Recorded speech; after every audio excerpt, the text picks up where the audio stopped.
রাজ্যে সরকারি সারের অভাবজনিত সংকট, কৃষকরা গভীর সমস্যার সম্মুখীন। মোহনপুরে সারের সর্বাধিক সংকট বলে জানালেন সারা ভারত কৃষক সভার রাজ্য সম্পাদক পবিত্র কর।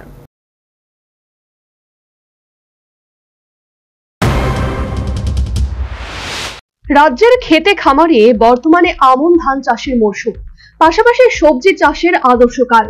এই পরিস্থিতিতে রাজ্যের কৃষকরা বিশেষ করে সরকারি সারের অভাবজনিত কারণে গভীর সমস্যার সম্মুখীন বলে শনিবার আহত সাংবাদিক জানালেন সারা ভারত কৃষক সভার রাজ্য সম্পাদক পবিত্র কর।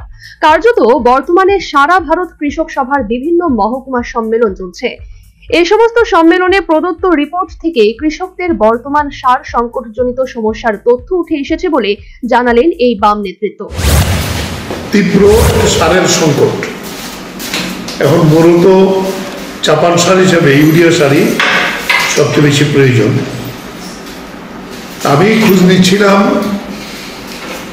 যে আমাদের কৃষিমন্ত্রীর যে সাব ডিভিশন মোহনপুর, আমাদের ঘরের কাছে বলা যেতে পারে সবচেয়ে বড় সংকট। মোহনপুর থেকে আমাকে জানালো যে সার কিছু আসে, কৃষকদের বলা হয় যে আই কার্ড নিয়ে যেতে, এটা আগে কোনোদিনই ছিল না। নিয়ে গেলে একদিন পরে আর সারটা নেই, কিন্তু দেখা যায় বাজারে সেই সারটা 15 থেকে 20 টাকা মোহনপুর বাজারে বিক্রি হয়। খোঁজ দিলাম বামটিয়া, একটা আলাদা এগ্রিকালচার সুপারিনটেন্ডেন্ট আছে এসে বামটিয়া ব্লক অনুযায়ী, সেখানে একই। দক্ষিণ জেলার পাশাপাশি গোমতী এবং সিপাহীজলায় একই রকম প্রচন্ড সরকারি সার সংকটজনিত সমস্যা চলছে বলেও সারা ভারত কৃষক সভার রাজ্য সম্পাদক জানিয়েছেন।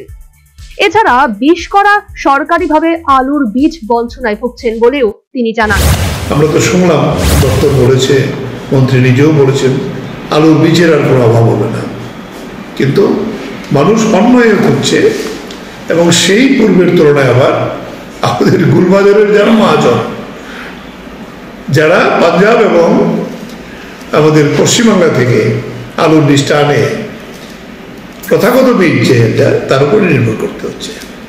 সুপার ফসফেট প্রচুর প্রয়োজন হয়। এক শান্তিবাজার মহকুমাতে আমাকে বলছে যে অন্তত 30 থেকে 50 গাড়ি সুপার ফসফেট সার সেখানে লাগে, প্রয়োজন হয় আর কি।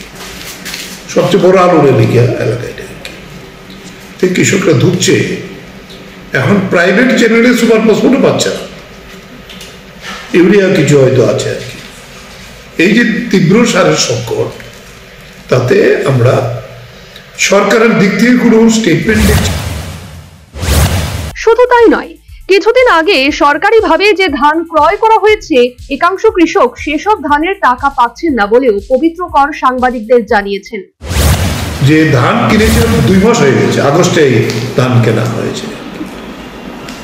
কথাগের একজন কৃষক তো ওপেনলি সোশ্যাল মিডিয়াতে বলেছে যে তিনি আজকে 2 মাস পরেও পাচ্ছেন না।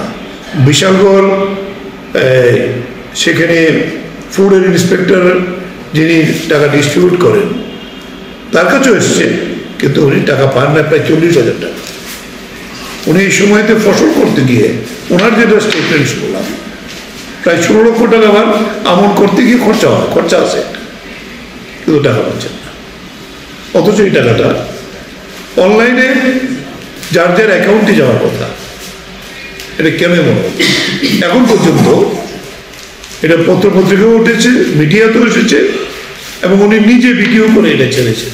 উনি নিজে বিশালগড় এসেছে, এটা কথা বলেছেন, কিন্তু কোনো উত্তর। এছাড়া উৎসবের মুখে রাজ্যের রাবারের দাম হ্রাস পাওয়ায় তিনি উদ্বেগ প্রকাশ করেন। পাশাপাশি সরকারিভাবে রাবারের নির্দিষ্ট মূল্য নির্ধারণ করে দেওয়ার দাবি জানালে সারা ভারত কৃষক সভার রাজ্য সম্পাদক। এরপরে আমাদের আরেকটি অর্থকরী ফসল যেটা রাবার, আগস্ট মাসে ত্রিপুরায় রাবারের দাম ছিল 185-86 টাকা কিলো, যদিও আন্তর্জাতিক বাজারে এটা 200 টাকার উপরে আছে। কেরালাতে আর একটু বেশি আছে, কিন্তু এই দপ করে পূজার আগে দেখা গেল এটা নেমে এসেছে 150 থেকে 160 টাকা। আমরা কিছুদিন আগে আমাদের রাবার উৎপাদক সমিতি, কৃষক সভার সংগঠন, আমরা গিয়েছিলাম, আমাদের চিফ সেক্রেটারির সঙ্গে মিট করেছিলাম যে এই রাবারটা রাজ্যের দেখাশোনা করবে কে? কোনো দপ্তর তার নোডাল ডিপার্টমেন্টে। ফলে এই যে অসুবিধা হচ্ছে, রাবারের একটা ফিক্সড রেট সরকার করে দেওয়া হোক, যেটা কেরালা করেছে 300 টাকা। সর্বোপরি রাজ্যে সরকারি সারের অভাবে কৃষকরা গভীর সংকটের সম্মুখীন বলে জানালেন সারা ভারত কৃষক সভার রাজ্য সম্পাদক। একই সাথে একাংশ কৃষক সরকারিভাবে কেনা ধানের মূল্য পাচ্ছেন না বলেও তিনি অভিযোগ তোলেন। পাশাপাশি উৎসবের মুখে রাজ্যে রাবারের দাম হ্রাস পাওয়ায় রাবার চাষিরা আর্থিক ক্ষতির সম্মুখীন হচ্ছেন বলেও সাংবাদিকদের জানালেন পবিত্র কর। Bureau report, news vanguard.